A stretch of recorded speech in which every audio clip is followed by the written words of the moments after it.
खंडाळ्याची टंचाई आराखडा बैठक ठरली वादळी. मदत व पुनर्वसन मंत्री नामदार मकरंदाबा पाटील यांनी टंचाईचा आढावा घेत अनेक सरकारी विभागांना आणि विभाग प्रमुखांना धरले धारेवर. मंत्री महोदयांचे भाषण चालू असताना मोबाईल संभाषणामध्ये मग्न असलेले अधिकारी बैठकीमध्ये उपस्थितांच्या चर्चेचा विषय बनले. आणि ते चीन गावाला टंचाईग्रस्त गाव घोषित केली. च्या व्यतिरिक्त जी गावाला संभाव्य टंचाईमध्ये येणार या संदर्भामध्ये सुद्धा आढावा घेण्याचा प्रयत्न केला. अनेक सरपंच असतील, कार्यकर्ते असतील, ग्रामसेवक असतील यांनी वेगवेगळ्या पद्धतीच्या टंचाईच्या संदर्भामध्ये सूचना केल्या. अगदी निश्चितपणाने आपल्याला सांगितलं त्या सूचना केल्या. त्या सूचना प्रत्यक्षात आणण्याचं काम त्या प्रशासनिक संबंधित विभाग आणि निश्चितपणाने करेल. कारण आपल्या तालुक्यात शिष्करी तालुका समजला नाही, परंतु तालुक्यात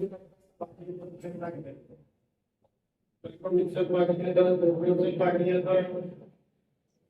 त्यामुळे मगाशी ती आहे की येथून आपल्याला लागवडीचं तालुक्याचे क्षेत्र 32,000 हेक्टर आणि या 32,000 हेक्टर पैकी प्रभावी 20,000 हेक्टर या तालुक्यात भागायचे.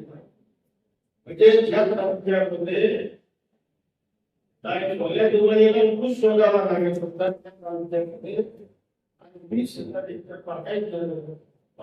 मगाशी सांगितलं ते खऱ्या अर्थानं त्या तालुक्याची एक महत्वाची नांदी आहे असं बंद करावं नाही. निश्चितपणानं काय होतं, कंपनीच्या टायमाला पाणी जरा उशिरा जातं, पाणी नसलं तर लगतच्या अनेक गावांच्या पिण्याच्या पाण्याचा प्रश्न निश्चित निर्माण होतो. त्यामुळे मी मगाशीच कार्यकारी यंत्रणांना सूचना केली की आपली पाणी मागणी उद्याच्या उद्या जलसंपदा विभागाकडे द्या. म्हणजे आपलं पाणी आपल्या वाट्यातील पाणी हे टंचाईच्या काळामध्ये आपल्याला योग्य वेळेला त्या ठिकाणी पोहोचता येईल. कारण धोरणाची निर्मिती सुद्धा खाली निघाली. त्यामुळं आपल्याला ही आवर्तन सुद्धा लवकरच सुरू करावं लागेल.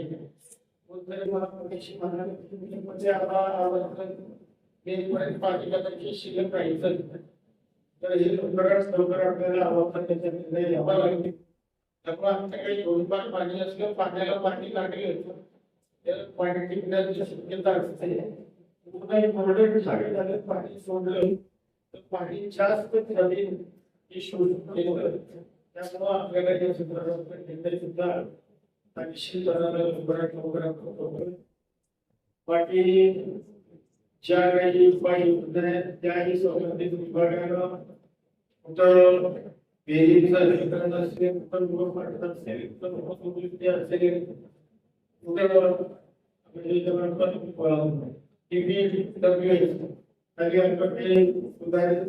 छोट्या छोट्या पाणी जोडण्या योजना पायपा वगैरे टाकण्याचे कार्यक्रम देतो. अशा पद्धतीने हे सगळ्या उपाययोजना आपण त्या ठिकाणी लवकरात राबवू. बाकी पाण्याच्या रस्त्याच्या बाबतीमध्ये सुद्धा मला आनंद वाटतो. या दोन्ही तालुक्याचा मुद्रांकन विचार केला तर चांगल्या पद्धतीची पाण्याच्या रस्त्यांची मागणी आपल्या तालुक्यातली आहे. कारण याच्यापूर्वी पाण्याचे रस्ते आपण करायचे, परंतु ही महसूल विभागाचा एक नवीन योजना की आता कालच्या मागच्या बजेटला ही त्यांनी लॉन्च केलेली आहे. या योजनेचा लाभ आपल्याला भेटेल. माझ्याकडे पाण्याच्या रस्त्यांचे तब्बल 300-325 प्रस्ताव माझ्याकडे पाण्याच्या रस्त्यांचे. त्यामुळे संबंधित सगळ्या गावांच्या लोकांना जेवढं पाणी गावाकडे हे सगळे किती या योजनेत घालून नका. आणि जो क्लस्टर आपल्याला 45 करायचे त्या पद्धतीनं हे सगळं कामकाज आपण त्या ठिकाणी कराल. बाकी 6-7 विभागांनी हे काम करणं आवश्यक आहे. हे विशेषतः फॉरेस्ट असं आहे की यामध्ये तुम्ही सुद्धा हे कार्य करणारी एजन्सी आहात. त्यामुळं तुमच्या क्षेत्रातून जाणारे रस्ते, तुमच्या क्षेत्रातले रस्ते हे सुद्धा तुम्ही दिले पाहिजे, त्याची बाबत केली पाहिजे. लक्षात त्या पद्धतीनं हा सगळ्या प्रोग्राम आपण निश्चितपणानं चांगल्या पद्धतीनं हा प्रोग्राम राबवूया. आणि जे उद्दिष्ट शासनाचे आहे ते उद्दिष्ट या निमित्तानं पर्यटन शेतकऱ्यांच्या रस्त्यांची माग वाहतूक करण्याच्या संदर्भातली अडचण ही निश्चितपणानं दूर होईल. बाकी अनेक प्रत्येक विभागाचा आढावा आपण या निमित्तानं घेण्याचा प्रयत्न केला. माझ्या तिन्ही मिटिंगा म्हणजे कालची मीटिंग 1:30ला सुरू झाली, 8ला सुरू. वाईची मीटिंग सुद्धा माझी 1ला सुरू झाली, 7:30 पर्यंत. आजची मीटिंग त्या मानाने थोडी लवकर सुरू होती.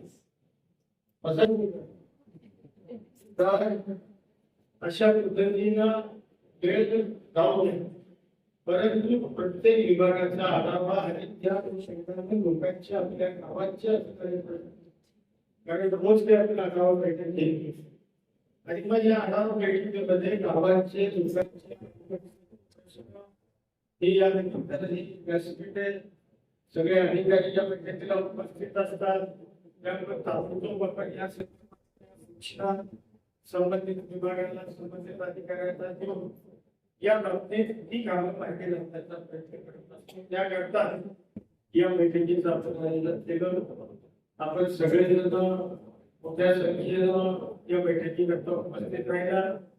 सगळे अधिकारी सुद्धा या बैठकीला उपस्थित राहिले, कर्मचारी उपस्थित राहिले. आजच्या या बैठकीचा अध्यक्ष म्हणून मी तुम्हाला सगळ्यांना मनापासून धन्यवाद देतो.